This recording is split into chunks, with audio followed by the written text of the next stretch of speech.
Welcome to Fabelman's Fabulous 5, a podcast where I'm going to hyper-examine 5 minutes of the movie The Fabelmans by Steven Spielberg.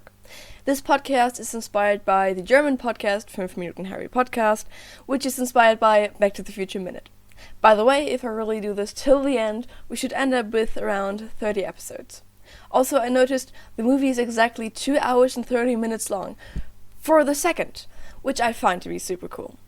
I hope you enjoy this podcast as much as I enjoyed doing this. Let's get started. We will start with the car driving past the line to the cinema and end with Sammy trying to fall asleep with the oscilloscope. Whatever this is, but we're going to find out. But before we really get started with the story, I wanted to address the font used throughout the film. It's called Della Robbia and it was designed back in 1902 by Thomas Maitland Cleland. Fun fact, it was also used in the credits for the digitally remastered version of season 14 to 17 of Doctor Who. I love weird Wikipedia facts without sources. Unfortunately, I couldn't find any evidence for this anywhere, so I'm afraid we can't assume that Spielberg is a big Doctor Who fan who watched the credits of the digitally remastered versions and went like, "This font, it's beautiful, I gotta use that in my next movie." There's a date we see right at the beginning. It's the 10th of January in 1952 in New Jersey. And I looked the date up. Guess what movie premiered that day in New York? If you guessed The Greatest Show on Earth, you're absolutely right. Here's a cookie for you. Now, since it premiered that day, I'm assuming it wasn't actually shown in other theaters at the same day, but I still very much appreciate the detail here. Now we hear Bert trying to calm down Sammy, and just a little side note. I really need Paul Dano to make an audiobook, because his voice is so calming, it's truly amazing. Back to the movie. I want you to remember how long this line is. Bert, Sammy, and Mitzi are standing beside that line. So Sammy's on the verge of tears, it says so in the script, and doesn't want to go in. And here's already the introduction of his parents' personalities. Bert, the engineer, who is rational and fact-based, and Mitzi, the mother, who is empathetic and an artist. When Sammy's finally okay, Bert says, "They're letting us in." And then they just walk past the super long line and get in at the entrance. This is definitely the right behavior to teach your child. Great job, guys. We can also see what movie they're about to watch, and well, as previously introduced, they're watching The Greatest Show on Earth, which will later in the movie be referenced again. The Greatest Show on Earth only got an okay rating on IMDb and Rotten Tomatoes, even though it won an Oscar for Best Picture in 1953. It got the reputation to be the worst movie to ever win Best Picture. That's not necessarily true. Many movies before that have an even worse IMDb rating, and some of them are really good classics, so I guess it's not really fair to say that. Back to the original movie. We are now in the cinema. It's pretty dark and actually looking a bit scary. It's also pretty big, so I decided to look it up. Luckily, it says in the script which theater they're going to. It's the Fox Theater in Philadelphia. It actually existed but closed in 1980 and was demolished that same year. The theater we see in the movie is the Orpheum Theater at 842 South Broadway in Los Angeles. But comparing pictures of it to the theater in the film, they definitely share similarities. Actually, Fox Theaters were a large theater chain in the 1920s until the owner, William Fox, had lost control over them due to financial issues. His name is still being used in 20th Century Fox. All of these theaters were pretty large and had, like this one, just one big auditorium with often over 2,000 seats. Okay, but before we move on, remember this cinema is in Philadelphia, while the Fabelmans at this time live in Hackensack. That's like a 30-minute drive with a car. Then we actually get to see a bit of the movie they're watching, in particular the train crash. We also see Sammy getting a bit traumatized by the whole people dying because of non-natural forces thing, which instantly makes his parents look at him and be like, shit, damn it, bad idea to take the kid here. I mean, they couldn't really know. I guess the movie would be PG, parental guidance rated today, but this rating system was only introduced in 1972, so circa 20 years after this. Ye good old days where kids could just watch all the movies, regardless of how traumatizing they were. There's also a note from the script I really liked, saying, "For Sammy, this is real, not a movie." The first movie I ever saw in the cinema was Winnie the Pooh, and I remember that I cried when the movie was over because I realized I wouldn't get to hang out with the characters on screen for the rest of my life. And my dad had to explain movies to me kind of like Bert does in the beginning. Back on their way home, Sammy is silent and shockingly doesn't even respond to what he wants for Hanukkah. You know your kid isn't well when he can't tell you what he wants to possess. That's right, the fact that he apparently hasn't said "oh word" since they left the cinema and stares off into the distance doesn't have to make you worry. But when it doesn't respond to a question like that, that's where you gotta start worrying. Also, Mitzi asks him that when they're almost at home. This poor kid probably sat in the car for 25 minutes like this.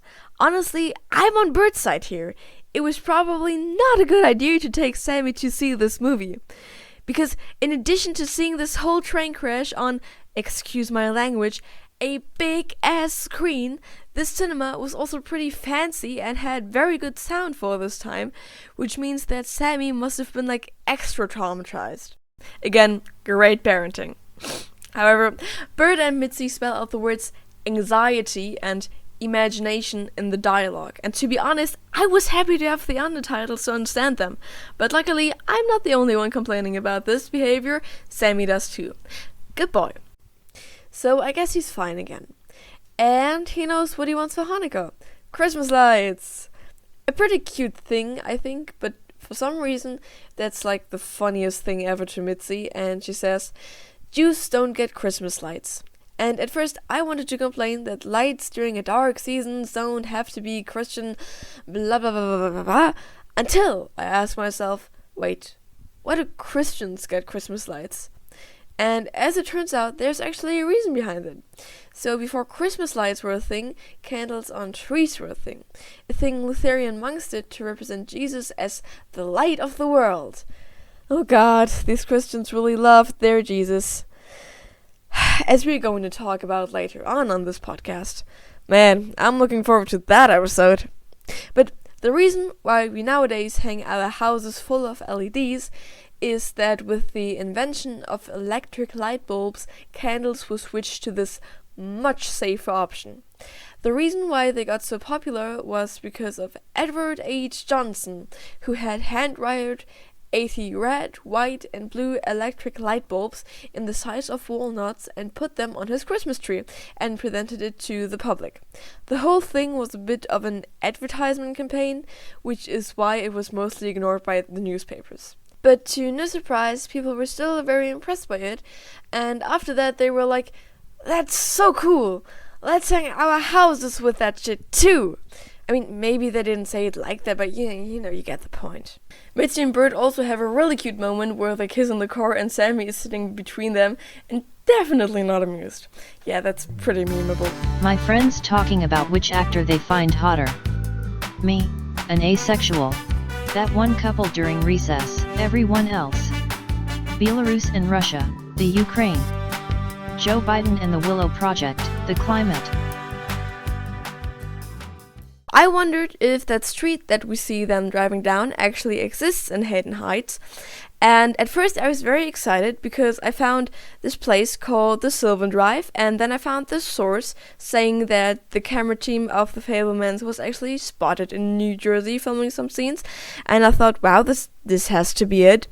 But then I found this other source saying that it is the Needle Street in Chatsworth, California, and well, they were absolutely right. So, yeah, that's kind of disappointing, but you know, what you gonna do about it?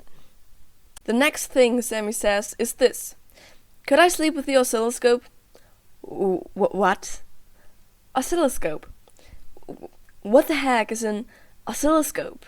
An oscilloscope is a type of electronic instrument that graphically displays varying electrical voltages as a two-dimensional plot of one or more signals as a function of time. The main purposes are to display repetitive or single waveforms on the screen that would otherwise occur too briefly to be perceived by the human eye. The displayed waveform can be analyzed for properties such as amplitude, frequency, rise time, time interval, distortion, and others. Oh, of course, yeah. No, of course I knew what an oscilloscope is. Yeah, no. There's never really an explanation to why he's doing it, but I suppose it reminds him of the film projector in the cinema. I'm not really sure if that's the reason why though, because also no one wonders why he does that, so maybe he does that like on a regular basis. I would have at least expected Bert to be like, "That's ridiculous, kiddo, why would you want this?" But apparently they were like, "Yep, let's carry this thing upstairs into your room so you can see varying electrical voltages to fall asleep to." Yeah, maybe Bert has hopes that Sammy will become like him if he falls asleep to this. You know, like parents who have their baby listen to Mozart to make them become smarter or something like that. I don't know. And with that, we have already reached the first 5-minute mark. Thank you for listening. I hope you have a great day and enjoyed this.